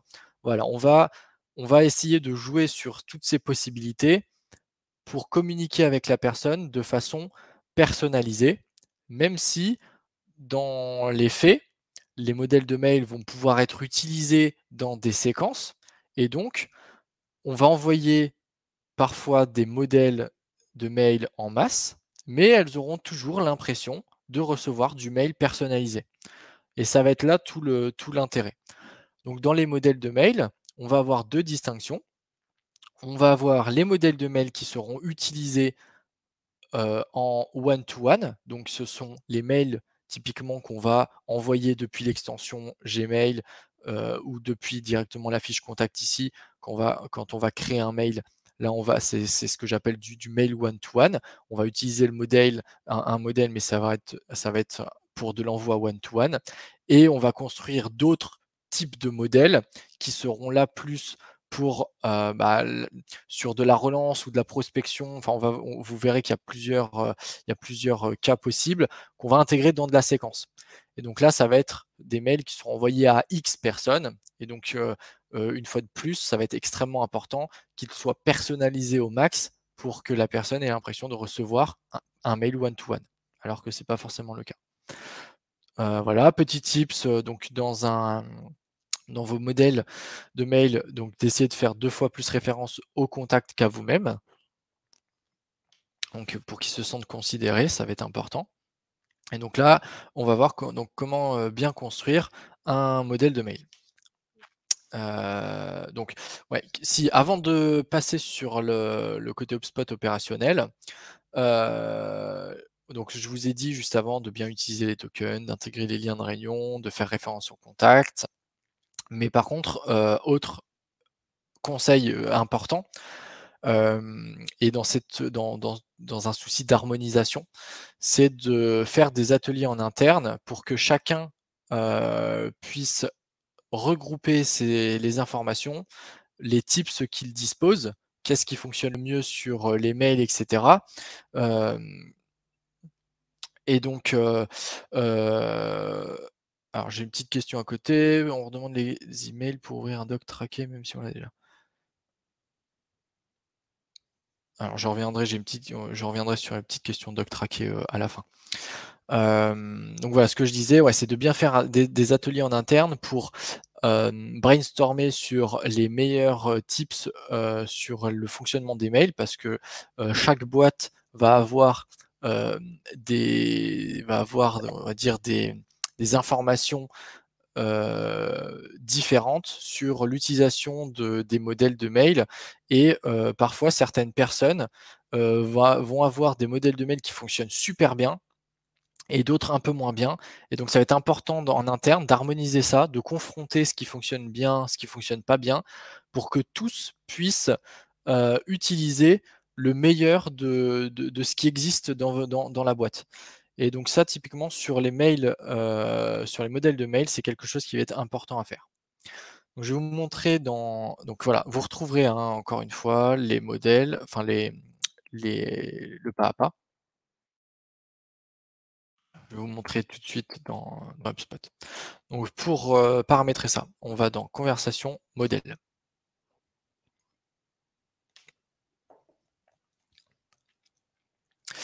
Voilà, donc une fois qu'on est ici, donc encore une fois, toujours bien fonctionner avec les dossiers. Vous avez la possibilité, enfin il faut toujours être, sales payant, encore une fois, pour avoir accès, à tous, les modèles, sinon vous aurez accès uniquement aux 5 derniers. Donc là, ça va être important, même si vous n'êtes pas forcément sales, d'avoir un slow en siège payant. Donc là, on retrouve tous les modèles et donc il y a 2 possibilités. Soit on part, d'un modèle, qui est existant dans la bibliothèque. Donc là, je vais vous montrer.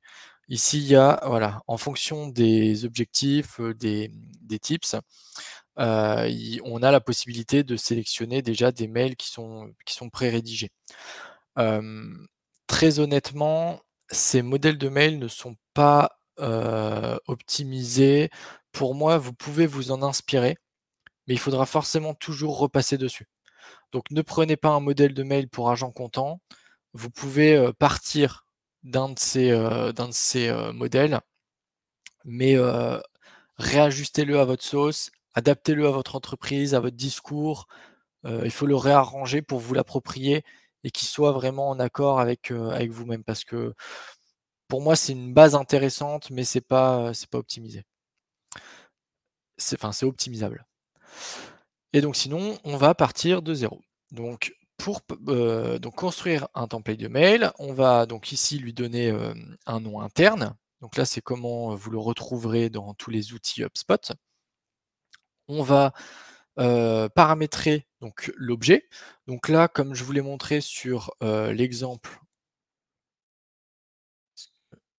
voilà, sur l'exemple ici, bien jouer sur, les tokens aussi dans l'objet et autant que dans le corps. Pour intégrer les tokens, on a bon les outils de base, hein, de mail, on peut insérer un lien, une image. On va dans personnaliser et ici, on a les objets sur lesquels on peut ajouter des tokens. Donc les objets de contact, donc les noms, prénoms, mail et cetera, enfin les informations de contact, de l'entreprise associée au contact, de l'expéditeur, donc là c'est de nous-mêmes. Donc là si je mets voilà, si je mets par exemple le prénom expéditeur, ça sera le mien. On peut ajouter une variable. Les jetons de variable, c'est ça. Variable X contenu, je vais vous montrer ici, test insérer. Une variable, c'est donner la possibilité à la personne qui envoie le template de rajouter un bout de texte à cet endroit et sécuriser l'envoi du modèle, car si les variables ou les tokens ne sont pas connus, on ne peut pas envoyer le modèle ni inscrire dans la séquence. Donc ça sécurise le fait qu'on soit sûr de toujours envoyer des mails avec les tokens qui soient renseignés. Ça permet de ne pas recevoir un virgule bonjour, enfin, ça évite, voilà, là on n'aurait rien, ça serait qu'avez-vous pensé de machin, sans majuscule, donc voilà, ça sécurise l'envoi. Je vous remontrerai, alors à la limite, est-ce que le modèle mauvais téléchargement de brochure, je crois que c'est celui-là. Voilà. Donc là, voilà, on voit le token, Baptiste, qu'avez-vous pensé de, là, on a la variable. Donc là, quand on enverra le mail, il faut bien rajouter. Pareil, là, on a la variable, il faut bien rajouter le texte. Donc, j'ai vu que vous aviez téléchargé le. Donc là, je regarde dans sa fiche contact. Et là, je mets je sais pas, le guide machin chose. Là, ça permet, voilà, de toujours bien personnaliser le modèle. Donc là, je vous ai montré la personnalisation. Voilà, variable, on peut rajouter des variables donc de transactions et de tickets, enfin des tokens. Donc voilà, bien joué là-dessus. Tac. Et les autres éléments importants, ce sont de la possibilité d'insérer, donc soit on peut utiliser des blocs de texte qu'on a déjà rédigés dans un modèle de mail, les documents, on peut paramétrer, donc on peut utiliser, donc là par exemple l'inbound marketing, voilà, texte d'affichage, donc là je mets, je sais pas, le e-book inbound, exiger un mail pour consulter, donc là c'est ce que je vous ai montré avant, il faudra bien le mettre une fois, dans tous les cas il faudra le mettre une fois, donc là on va insérer, et donc là voilà, on a un doc traqué dans le modèle de mail. Donc là, sur du mail de séquence, vous le verrez sur la prochaine masterclass, ça peut être hyper intéressant, parce que vous aurez des informations super utiles. On peut rajouter donc le lien de prise de rendez-vous. Donc là, démo du mois, je sais pas, hop, voilà. Et donc là, on sélectionne donc le meeting link. Donc là, ça sera on va prendre celui par défaut. Ça, c'est si c'est uniquement moi qui va utiliser ce modèle. Mais sinon, on va mettre le lien de réunion de l'expéditeur. Et donc là, ça sera, comme je vous l'ai montré tout à l'heure, le lien de réunion par défaut de l'utilisateur. Donc ça sera toujours le lien par défaut qui a été paramétré, donc le premier qui a été renseigné de l'expéditeur. Donc là, toute personne qui utilise ce modèle pourra l'utiliser. Donc voilà, donc hop. Et on peut insérer des vidéos, donc là c'est avec Vidyard, par exemple.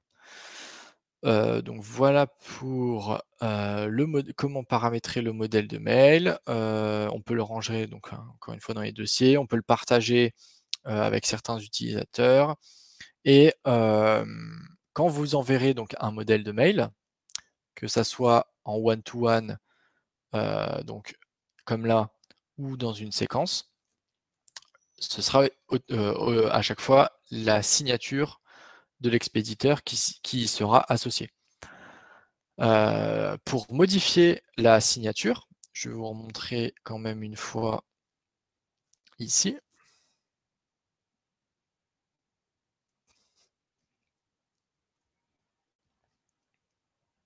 Voilà, on va donc dans Général Email et ici, voilà, vous pouvez modifier la signature.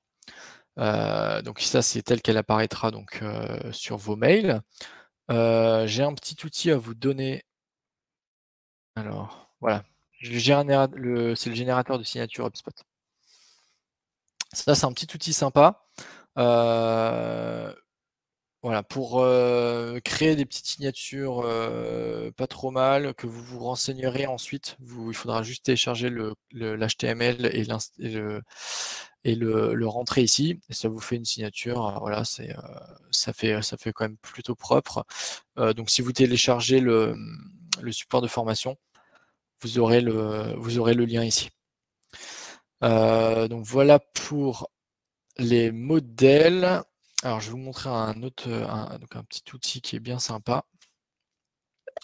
Donc, c'est l'analytics de contenu des ventes. Donc, en fait, ça permet c'est un outil d'analyse qui permet d'analyser tous les meilleurs modèles et documents et séquences. Mais je ne vais pas m'attarder sur les séquences parce que vous le verrez sur la prochaine masterclass. Donc on va dans rapport analytique.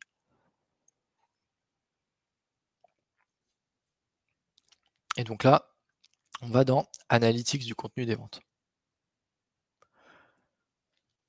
Et donc ici, on peut jouer sur les dates et on a 3 onglets. Donc les modèles, les documents et les séquences. On peut analyser ici, donc par exemple, si je veux voir les modèles qui fonctionnent le mieux, je vais pouvoir analyser par modèle. Donc là, voilà, je sais que mon téléchargement de brochure, c'est celui qui a le plus d'envois, taux d'ouverture, etc. Donc là, bon, on n'a pas beaucoup de data parce qu'on est sur le compte de formation. Mais quand vous commencez à utiliser pas mal de modèles, ça donne des indications quand même qui sont plutôt intéressantes pour voir ce qui fonctionne bien, ce qui fonctionne moins bien. Et ça fait sens avec ce que je vous disais sur le brainstorming en interne, de confronter les idées et de voir dans les modèles qui sont utilisés par chacune, ce qui fonctionne le mieux et de garder le meilleur. Donc là, voilà, on a quelques data, quelques métriques intéressantes. On peut aussi filtrer par utilisateur, voir quel est l'utilisateur qui obtient des meilleurs taux d'ouverture, etc.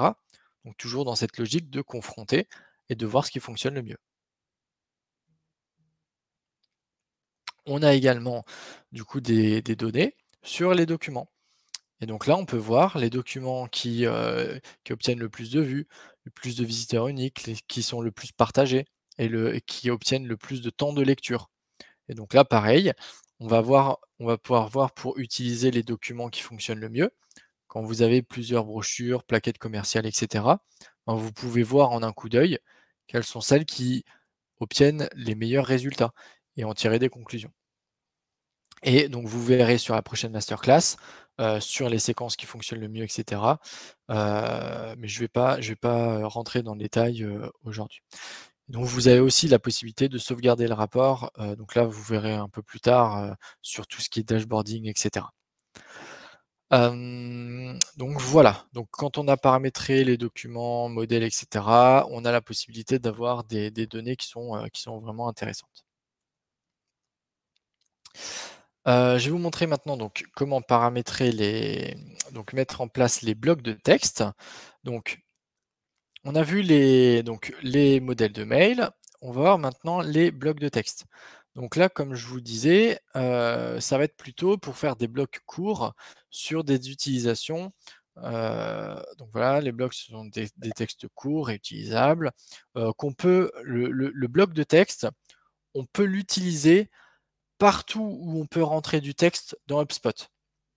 Donc, sur toutes les fiches d'information, dans les notes, dans les résumés d'appels, dans les tâches, partout où on peut renseigner du texte dans HubSpot, on peut utiliser les blocs de texte. Donc ça n'a pas uniquement utilité d'un point de vue communication avec un contact. Alors que le mail, c'est vraiment pour la discussion. Donc voilà, vous avez le pas à pas, je vais vous en montrer après. Donc je vous ai déjà montré.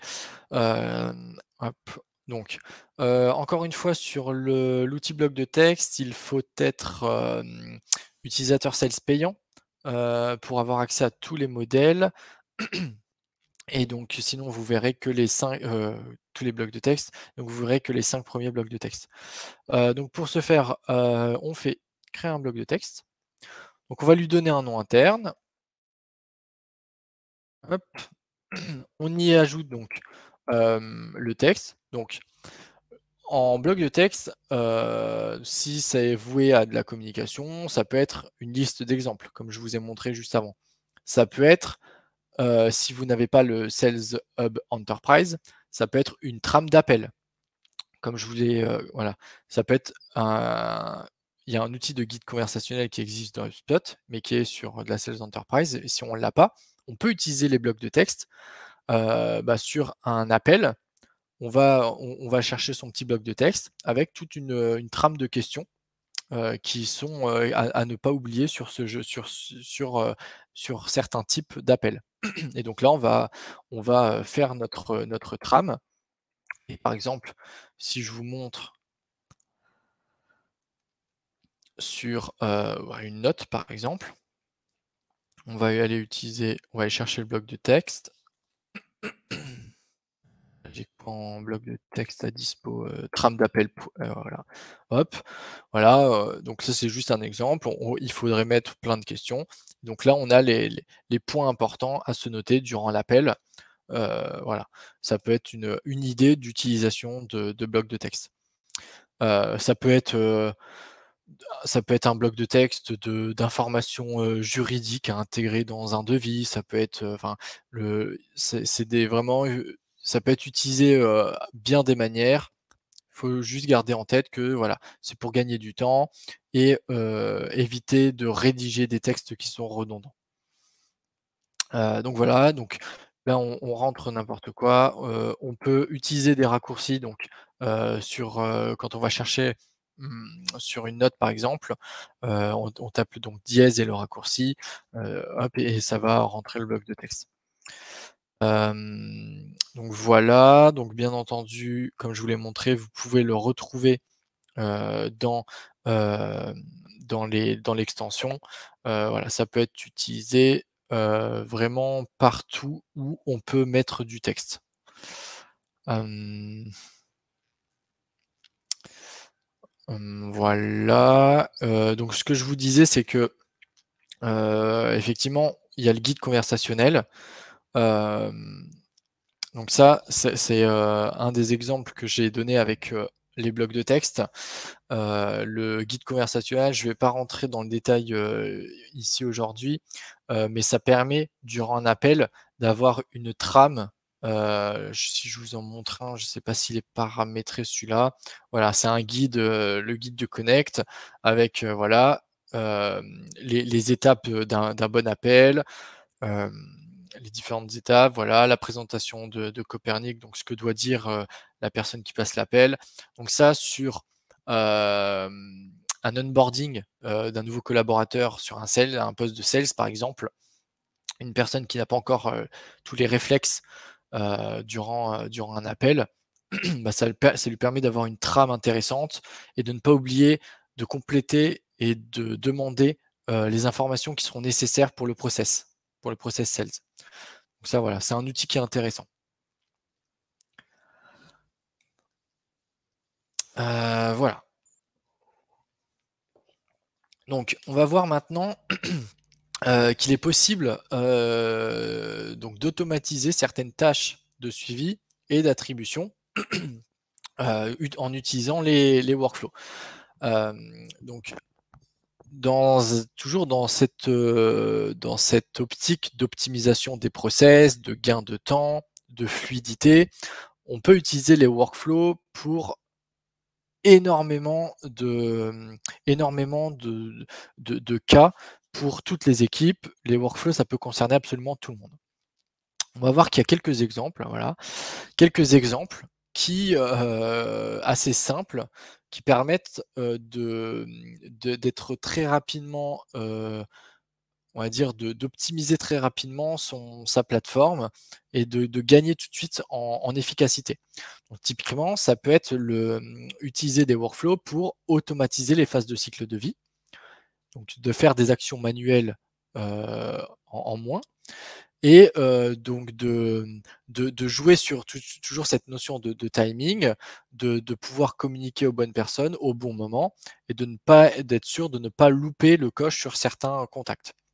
On peut automatiser donc la phase de statut du lead, comme je vous l'ai dit, tout à l'heure. Donc typiquement, transaction ouverte, c'est des actions en moins pour le sales, d'aller dans le contact et de renseigner statut du lead sur transaction ouverte. Bah, si on sait que ce contact a une transaction en cours dans un pipeline, on peut automatiser le fait que le statut du lead soit automatiquement sur transaction ouverte et du coup, dans le traitement, commercial, le sales n'a pas besoin de se dire: «Est-ce que l'information est à jour?»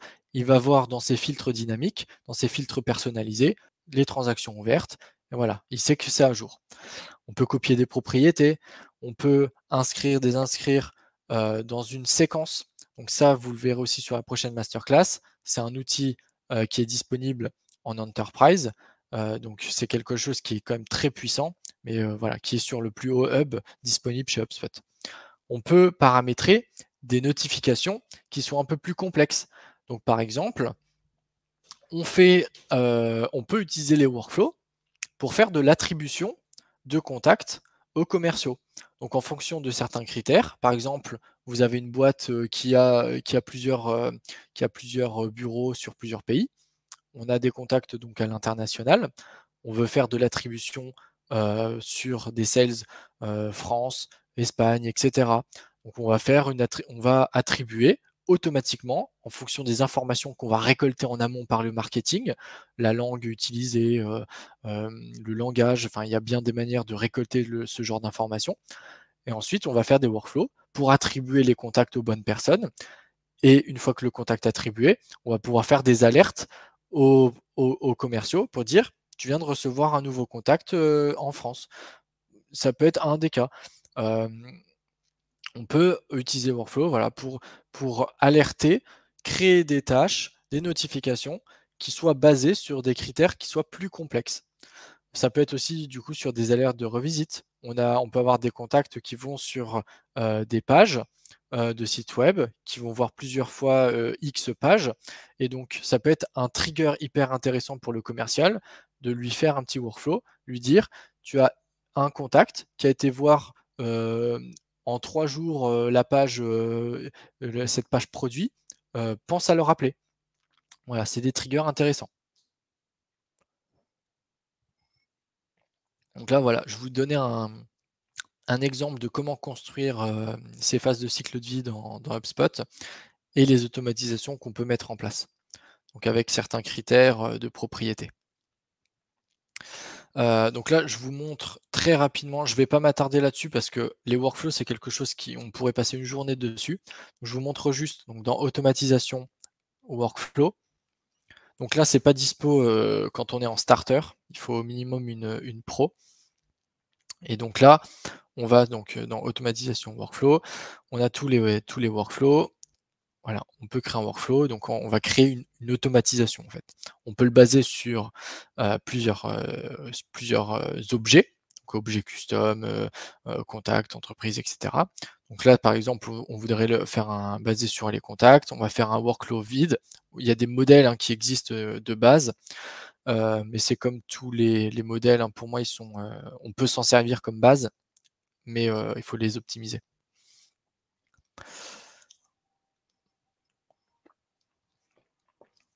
Voilà. Donc là, on est sur un workflow. Il faut définir les critères de déclencheur de l'automatisation. Donc là, ça va être un peu comme les listes où là, on va inscrire dans ce workflow des contacts qui vont déclencher ensuite des actions.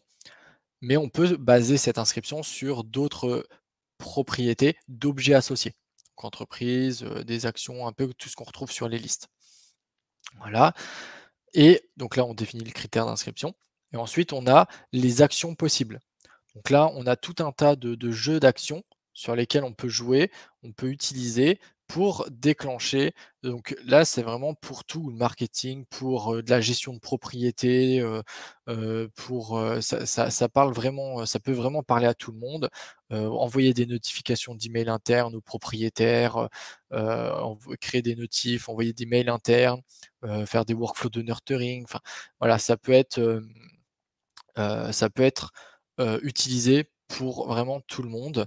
On peut, voilà, quand je vous parlais d'attribution de propriétaires, on peut faire de l'attribution aléatoire entre différents propriétaires pour répartir de façon équitable le flux entrant de contacts assignés aux commerciaux.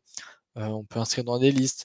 On peut jouer donc sur toutes les propriétés pour s'assurer que la base CRM est toujours clean, sur la définition de valeurs de propriété, des copies de valeurs de propriété entre objets. On peut effacer. Voilà. On a tout un tas d'actions qui, lorsqu'elles sont bien maîtrisées, bien jouées entre elles, permettent de faire des choses dans HubSpot qui soit quand même relativement très, très complexe. Avec les workflows, on peut faire des choses très simples, mais on peut aussi aller sur des choses très complexes. Et c'est là c'est pour moi quand même une des grosses forces là de HubSpot, hein, sur cet outil-là. Donc c'est pour ça, je vais pas trop m'attarder dessus. Il y a énormément de choses qu'on peut faire via cet outil.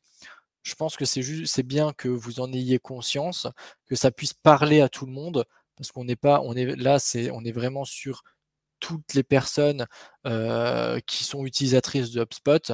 Ça peut toutes les concerner. Et donc voilà, après on peut définir, voilà, des objectifs, on peut paramétrer sur les heures d'envoi, les désinscriptions, des notifications, on peut suivre les métriques, les objectifs et les modifications. Voilà, ça peut être basé donc comme je vous l'ai dit sur tous les objets. Heu, donc si on veut, par exemple, je sais pas, déplacer des transactions d'une phase à une autre dans le pipeline, de façon automatisée, on peut paramétrer ça avec, des workflows, avec les automatisations. Donc voilà, je voulais faire un petit focus rapide, là-dessus, vous montrer cet outil. Donc voilà, vous retrouverez un petit pas à pas sur, les premiers paramétrages, on va dire, d'un workflow. Donc ça, mmh voilà. Hem, je vais vous parler maintenant de l'outil de tâches dans HubSpot. Donc on a vu à travers les workflows par exemple, hein, ça peut être des créations de tâches automatiques, en fonction des phases de pipeline si, vous avez participé à la dernière, masterclass, les phases de pipeline peuvent déclencher des tâches ou des actions automatiques. Et donc tout ça, on va le retrouver dans le centre névralgique de gestion des tâches sur HubSpot. Donc tout ce que vous allez faire dans HubSpot, et là ça va être quand même un petit peu plus sales, on va gérer notre quotidien, des rappels et cetera, en utilisant les tâches. Donc ça va être important de bien segmenter ce flux d'activités, de tâches pour, bah, gagner du temps déjà, savoir à quel moment faire quelle tâche, et ça va être important de bien gérer ça pour ne pas être noyé entre les tâches, les notifications et cetera.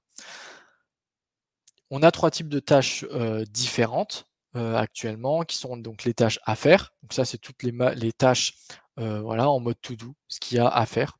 Les tâches d'appel, donc là, ce sont toutes les tâches, qui nécessitent un appel de votre part, donc pour bien gérer, les créneaux d'appel, et les tâches d'envoi d'email. Donc je vais vous montrer dans l'outil. Donc là, on va dans vente, tâches. Donc ici, on a l'outil, donc c'est le centre névralgique de gestion des tâches dans HubSpot.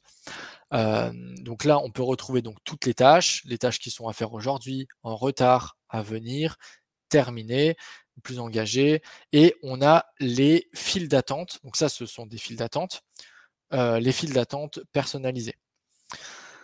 Donc ici, on a en mode liste toutes les tâches. On peut jouer sur des filtres pour aller filtrer sur certaines propriétés de tâches pour faire apparaître les tâches qui nous sont intéressantes sur le moment.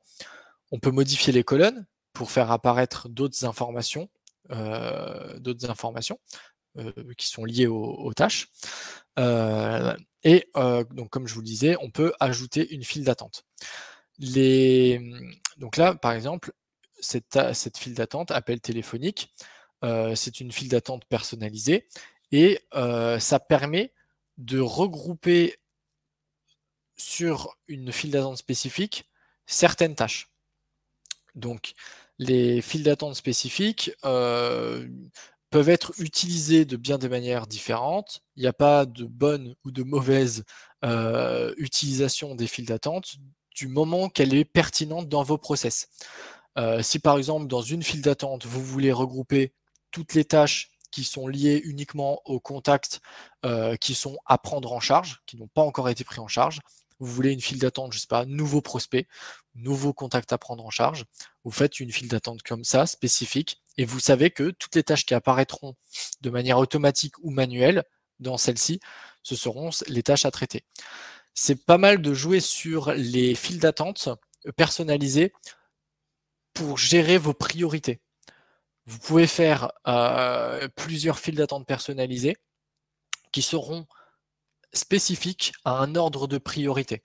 Vous savez que dans la file d'attente personnalisée 1, vous avez les tâches les plus prioritaires. Dans la 2, un peu moins, etc. Donc ça permet d'avoir une granularité sur vos journées et sur les scopes de tâches que vous avez à effectuer. Pour paramétrer une file d'attente, hein, on la nomme ici. On ajoute des utilisateurs. Il faut qu'ils soient sales payants pour être ajoutés dans la file d'attente personnalisée. Donc après, ils les verront, les personnes qui seront ajoutées dedans, les verront dedans. Et donc après, on peut même réorganiser les vues. Hein, si vous voulez que je sais pas, appel téléphonique soit, c'est vraiment important pour vous, hop, on va la mettre ici. Voilà, on peut réorganiser, on peut modifier les utilisateurs, le nom, etc. Voilà.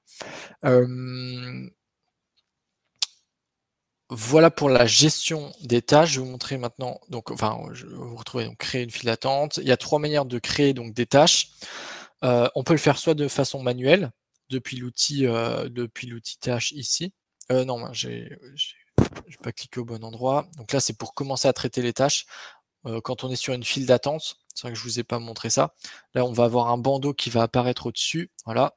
Et donc, en fait, ça permet d'ouvrir la tâche sur l'objet auquel il est associé. Donc là, c'est une transaction. On a une tâche qui est associée à cette transaction, qui est associée à mon contact. Donc là, voilà, on a les tâches qui sont sur le contact. Il faut les effectuer. Donc là, hop, je les effectue. Voilà, progression 1 sur 3. J'ai terminé mes tâches. Je fais sur suivant. Et on passe au prochain, etc. Ça permet de, quand on veut abattre de la tâche comme ça, quand on veut être efficace, on veut être vraiment, là, on est vraiment dans l'efficience. On va abattre les tâches comme ça. Du coup, donc voilà, j'ai cliqué sur commencer les tâches. Donc là, c'est quand on se met sur la file d'attente. Donc là, j'en avais 3. J'étais sur appel téléphonique. On commence les tâches et on les abat. Donc là, je voulais montrer comment créer une tâche. Donc soit manuellement, ici. Donc là, on va définir voilà, toutes les files d'attente, les jours, les dates d'échéance, à qui est associée la tâche. Donc on va aller chercher les objets. On peut, donc de façon manuelle, on peut le faire aussi donc depuis ici, créer une tâche depuis la fiche contact. Voilà. Donc la tâche du coup sera automatiquement associée à ce contact. On fait toujours attention, hein, ok, c'est bien associé à tout le monde. On va définir les types, la priorité, ça c'est pas mal de jouer aussi là-dessus, les files d'attente, etc. Donc manuel, on peut en faire en masse. Donc là, par exemple, j'en reviens en liste. On veut faire une liste ou sur un filtre dynamique. Donc là, par exemple, si on veut on veut créer une liste de tâches en masse sur des contacts. Donc par exemple, je sais pas, sur les nouveaux SQL justement. Donc je vais pas cliquer dessus parce que je n'ai pas, mais si j'en avais, hop, on les verrait comme ça. Je vais les sélectionner. Donc là, je voudrais créer une tâche sur tous les contacts, 31 000 contacts. Je sélectionne donc l'ensemble des 31 000 contacts. Et donc là, bon là, du coup, j'en ai trop. Ah oui, on est limité à une page. Donc il faut prendre une page. Voilà. Donc là, sur les 100 premiers contacts, on peut créer une tâche. Et on a la possibilité de le faire aussi, du coup, depuis les listes. Et donc là, ça peut être intéressant.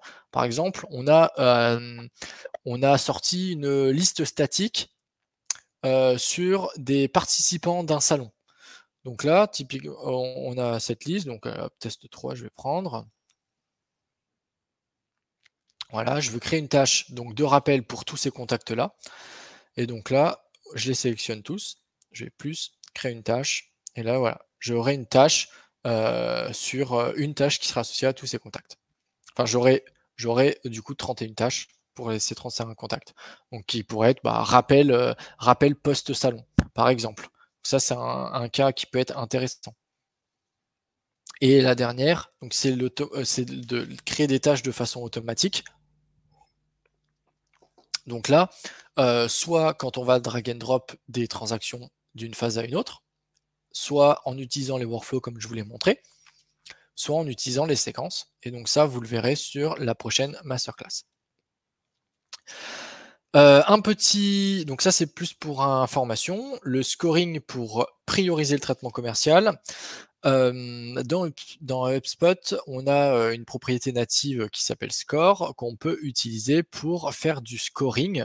Voilà, ça c'est un de nos docs qu'on utilise, en interne pour construire le scoring et donc, on va attribuer un score en fonction de certains événements, de certaines, propriétés renseignées, ça peut être tout un tas, voilà, ça s'appuie sur toutes les propriétés ou activités dans HubSpot.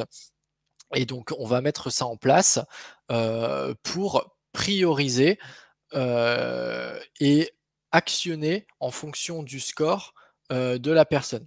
Donc, pour le commercial, ça peut être hyper intéressant pour l'ordre de priorisation des contacts. Donc, si on fait un scoring qui soit vraiment spécifique pour le commerce, pour les commerciaux, ça peut lui donner un ordre d'idée sur, sur l'ordre de gestion, le traitement de ses contacts. Pour le marketing, ça peut être plus le score est faible ou en fonction des tranches de score, on va mettre en place des actions différentes. Un score très élevé sur un contact qui n'est pas encore converti, typiquement, on va lui pousser des informations plutôt décisionnelles, de la demande de démo, de la prise de rendez-vous. Alors que des contacts qui ont un score plutôt bas, en fonction de comment il aura été construit, on va plutôt le mettre dans du nurturing pour venir un peu le travailler, le maturer. Voilà. Donc ça, on va construire ça sur un doc voilà, hein, très simple. Donc voilà, on a quelques exemples hein, de critères positifs. Ça peut être, on a le nom, prénom, mail et le secteur de connu, alors on va lui attribuer 50 points. Persona, le persona est connu, on va lui donner X points, etc. En fonction de voilà, soumission de formulaire de démo, ça peut être un critère ultra décisif. Donc là, on va lui mettre 100 points, par exemple. Et plutôt à négatif, bah, on s'en fout, enfin, on ne veut pas inclure dans nos process les étudiants, on va lui mettre un score négatif. Le secteur, il y a des secteurs d'activité sur lesquels on joue un peu moins. Donc on va mettre un score plutôt négatif sur ces secteurs, alors que sur d'autres secteurs en particulier, on va mettre un score plutôt positif. Ça va permettre voilà, petit à petit de jauger, de qualifier un peu plus le contact et d'établir un score. Et donc ça, juste pour ce faire, je vous remontre rapidement dans HubSpot. Donc dans les paramètres, propriétés, propriété de contact, score. Et là, on a voilà, la propriété par défaut, c'est score HubSpot. On peut créer d'autres propriétés basées sur le scoring. Et ici, on a le positif et le négatif. Et on va définir, voilà, ces critères-là. Donc, c'est un prospect. Il a vu une page de notre offre. Donc, on lui attribue un score de 15. Et ça va s'additionner et se soustraire. Et à la fin, in fine, on aura des points. Donc là, le but, c'est de mettre plein de critères. Donc, on va rajouter des critères. Je veux un 100 points sur le secteur. Donc là, je vais prendre le contact qui a une entreprise dans le secteur d'activité, je sais pas, X. Je vais lui mettre, voilà, hop, ça, je vais lui mettre 100 points. Et à l'inverse, on va lui mettre du négatif s'il est sur un autre secteur. Donc ça, sur l'optimisation de vos process, que ça soit sales, marketing, il y a toujours un intérêt, il peut toujours y avoir un intérêt à bien paramétrer cet outil de scoring. Voilà, je vous remettais le pas à pas.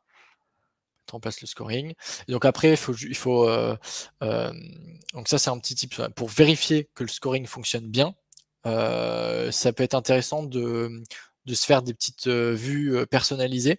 Donc là, par exemple, on veut mettre en avant les MQL qui ont un score négatif. Et donc là, on va mettre les phases de cycle de vie, donc les leads qui sont qualifiés par le marketing, avec une tranche de score négative. Ça permet, dans un premier temps, de vous assurer que le scoring que vous avez construit est pertinent. Donc vous allez, c'est une manière, on va dire, c'est un petit process qui est simple à mettre en place et qui est très efficace pour la personne qui va mettre en place le scoring, d'aller checker, vérifier, de s'assurer que tout a été bien construit. Voilà. donc utiliser le scoring. Donc là, voilà, hein, je vous remettrai un exemple. Donc par exemple, quand on a un score de 100, ça peut être une action. Les actions spécifiques, ça peut être un appel. 50 à 100, ça peut être une envoi de séquence. Voilà, ça c'est un exemple de façon de construire le scoring. Et on arrive du coup à la fin. Voilà. Donc on a vu la plupart donc des outils qui vont vous permettre aujourd'hui là d'optimiser vos process sur HubSpot. Donc sur toutes les fonctionnalités qu'on a vues aujourd'hui. On a vu comment les paramétrer à minima pour que tout fonctionne bien. Donc là, je pense que vous avez une bonne base, que vous soyez commerciaux, marketing, ou peu importe, pour bien paramétrer en tout cas votre compte. Donc là, est-ce qu'il y a des questions un petit peu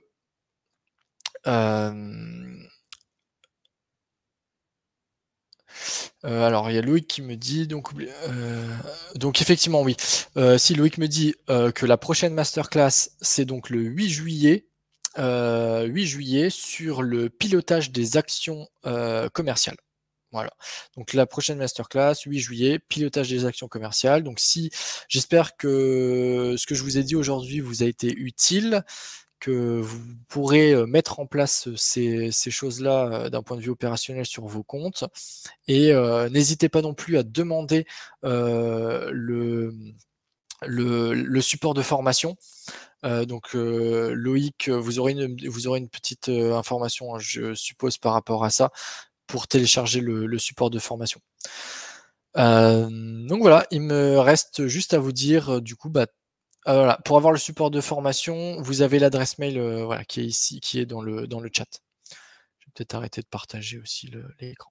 Voilà, et ben merci à tous, merci de votre participation et je vous dis du coup une très bonne journée.